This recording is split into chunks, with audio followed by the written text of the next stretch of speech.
Ladies and gentlemen, my name is Coffee Break and I am back with Amateur Attack because it is awesome. Now, Amateur Attack, for those of you who don't know, is when we bring two players in from the chat and pit them against each other for our own amusement. In this game, we have two Bronze League players, which always means that we have fun, because in Bronze League, you never know what's going to happen. Now, I hope nobody has taught these two builds yet, because then you get to see all sorts of fun stuff like Battle Cruiser Rush, 200 out of 200 drones attack, stuff like that. We did see a little extractor trick, so it does unfortunately look like somebody's told RTrooper something. And speaking of which, I need to introduce these players. Here on the right-hand side of MLG Metalopolis, we have RTrooper spawning as the Orange Zerg. And here on the left, we have Zookaman, who we saw a little bit earlier play as the Teal Protoss. Once again, it is a bronze versus bronze game, and it is going to be a lot of fun. Spawning pool first out of RTrooper. That just allows you to get those Zerglings up, maybe that queen up a little bit quicker than obviously hatch first. For those of you who don't know, if you would like to play, go to Channel Coffee within Starcraft. That is Coffee with a 0 if you would like to play, and I will get you into a game if I can. Now, Zerg vs Protoss, a fun matchup. It is my favorite matchup.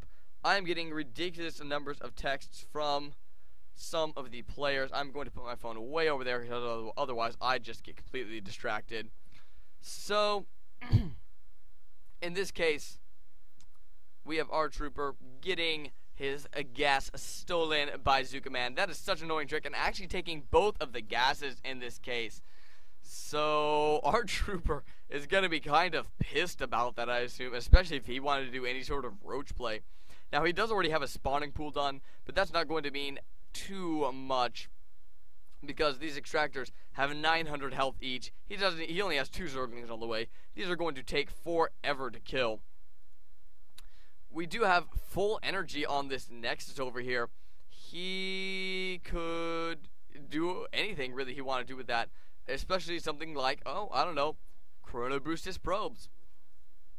Over here we have the Forge going down, and my roommate is murmuring very creepily to Skyrim behind me, and it kind of scares me. If anybody ever meets him, he's kind of an odd guy. He is definitely a character, to say the best.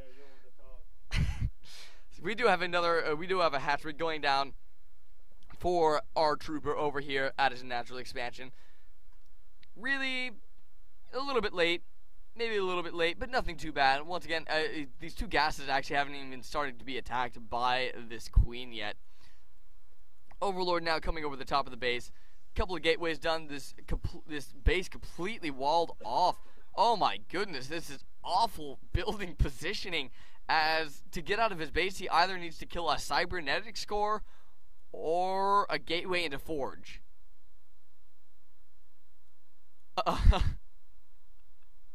I think a pylon would have done a lot better right here, rather than a cybernetic sword. Just pull the cyber core back a little bit.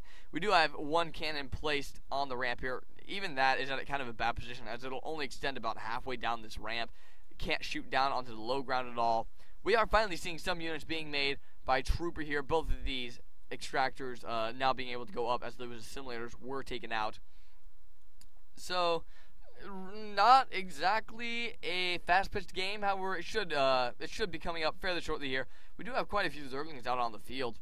Not too many drones, though, by Trooper, so it looks like he might be gearing up for some sort of attack. There are only 13 drones on the field as opposed to Zookaman's 20 probes.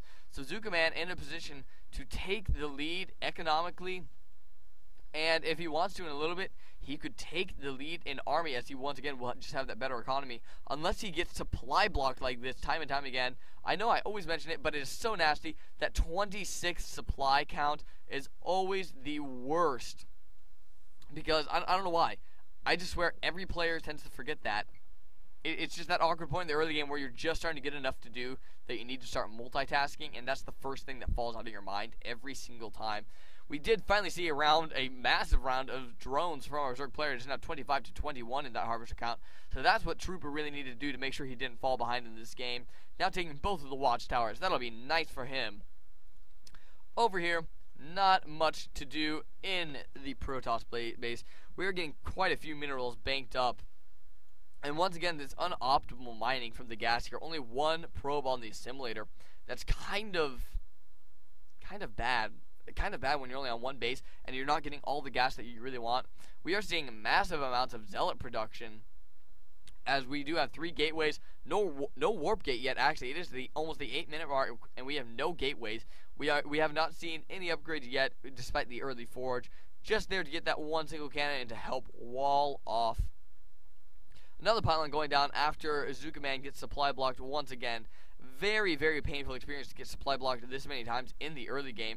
These larva injects are actually fairly decent from Trooper in this case.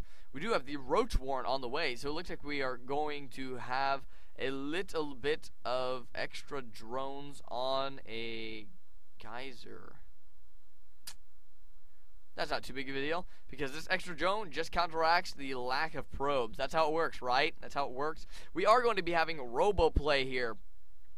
And in his last PvZ, Zookaman did go to this robo play, and then he broke down his wall and took an expansion after getting his 3-gate and his robo up, and then he went into Colossus play. However, Sleeper Cells in that game was just able to crush him after that. As Overlord did try to poke in, was not very successful. He is kind of just roaring over the buildings all over the place. And I would like to mention, this map is played over a cityscape. It is played on the rooftops. On the rooftops. You can actually even see a little tramway. I'm actually rather enamored down here. I can just watch this instead of the game. But for your sake, I am not going to do that. Not going to do that. There are a lot of Zerglings out over here. 1 full page plus a couple of extra. Spire now going down for Trooper, and against what Zookaman has right now, a Spire could be quite nice. So, we do have a couple more gateways down here. That is not optimal whatsoever. You do not want to be sitting on 5 gateways and a robo on one base. One base can support 4 production buildings as a Protoss player. And we have 6. With unoptimal mining, I would like to add. A lot of resources banking up. Gas seems to be the problem for our Protoss player. We do have Twilight Council down. And once again, just a little bit going on a little bit going on for just one base.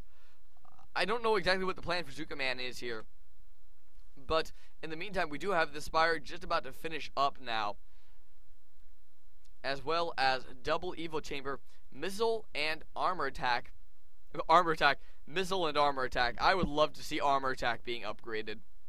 Missile attack and armor on the way now, as well as 13 drones. So a massive round of drones coming out from Trooper, and that'll give him a very nice economic lead in this game, as it will become 44-27. Ooh, bad rally. Oh.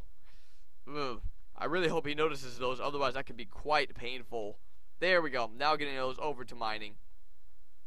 So both players content on just sitting back on small amounts of bases and just pretty much chilling out. We do finally have the +1 on the way for Zookaman, as well as Charge. Charge, a very good upgrade to get for the lower level players, as it does not require any micro to utilize, and is a very, very effective, especially in conjunction with force fields.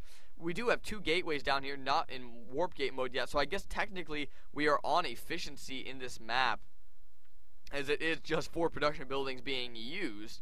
Really needs to get these into warp gates. I mean, he has 2,000 minerals, so he could warp in ridiculous numbers of zealots as soon as he wanted to. Really, he could drop down 2 or 3 more gateways and then just pump out zealots and go for an attack against Trooper. Maybe make an expansion. We do have a warp prism. Oh goodness, that may be the first time I've seen a warp prism used to get a single probe out of the main so that he could make an expansion. That is interesting play right there, folks. That is White Row right there. We do have the third base now on the way for Trooper. 105 to 73 supply in the favor of the Zerg. The Spire is also complete, and I believe there are 15 mutalisks on the field somewhere, just kind of chilling out over the Zerg base. And if these decide to move in and try to take out the mineral line of Zookaman right now, Zookaman could be in a lot of trouble, as there are only 4 Stalkers on the field, now ferrying units down to the low ground, leaving only 2 Stalkers and a few sentries in the main. And that could prove to be rather troublesome as soon as these mutants move in. This could be a very nasty attack by Trooper, and it looks like he's going to take out the pylon over here in the steam first. No reaction quite yet from Zookaman, and the pylon does go down. There goes the reaction. Only 2 Stalkers up here to defend this. He really needs to be warping in more, but there is a supply block on Zookaman now. He cannot make any more units, so only 2 Stalkers here to defend, and Trooper just decides to engage this directly. He is able to take out 1 Stalker and now flies away, now going back, taking out the other Stalker and both of the sentries. There's nothing now that can shoot up in the main base for Zookaman, and it looks like Trooper going to be able to take this very convincingly. We do have 1 warp prism with a couple of Stalkers in it, and a warp prism over here with nothing in it. Now 2 warp prisms on the field, very rare sight to see out of Zookaman.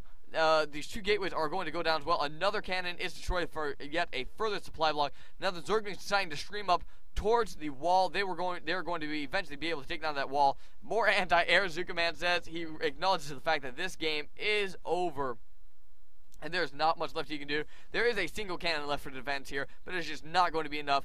This Nexus is going to go down as well. Zookaman with the GG as his warp prism dies and Nexus goes down. There we have it, folks. That is what happens when you play a game with 2 bronze players. You get a 5-gate robo off of 1 base into Twilight Tech, into double warp prism to expand. Ladies and gentlemen, my name is Coffee Break. Thank you for joining me here on the Coffee Cast.